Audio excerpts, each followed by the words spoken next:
আমাকে যারা দেখছেন অনলাইনে, আমি আপনাদেরকে বলতে চাই, আপনারা সবাই আমাকে প্রশংসায় ভাসাচ্ছেন, আমি হান করছি দান করছি, এগুলো দেখে সত্যি আমার লজ্জা হয়। কারণ আমাকে আপনারা দেখছেন, আমি হলাম মাটির উপরে ইট।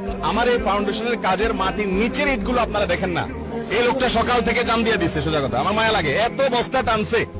আপনি কি এমনি ভাই বস্তা টেনে অভ্যাস আছে আগে থেকে? না শেখ, আমি তুমি ইঞ্জিনিয়ার। সেটা তো আমি জানি, মজা করলাম, আমি মজা করেছি। ভাইকে দেখে কি বস্তা টানছে এরকম মনে হয়? তাহলে বস্তা টানছে মনে হলে কি শরীরে এত চর্বি থাকার কথা? কথা না, ওইটা আমি বুঝছি, তারপর মজা করলাম আর কি। বস্তা কিন্তু আমাদের মাঝে ওদের টানা উচিত, ইনশাআল্লাহ, ইনশাআল্লাহ। টানলে আমাদের চর্বিগুলো গলবে। আমি আল্লাহর জন্য টানতেছি। আল্লাহর জন্য ইনশাআল্লাহ, ইনশাআল্লাহ। একটি মুহূর্তের জন্য কারো বিরতি নেওয়ার সুযোগ নাই। তাহলে কাজের ভলিউম চিন্তা করা যায় এখান থেকে, যে যেভাবে কাজ করছে মনে হয় যে প্রফেশনাল, এক একজন প্যাকেজিং এর উপরে মনে হয় মাস্টার্স করছে।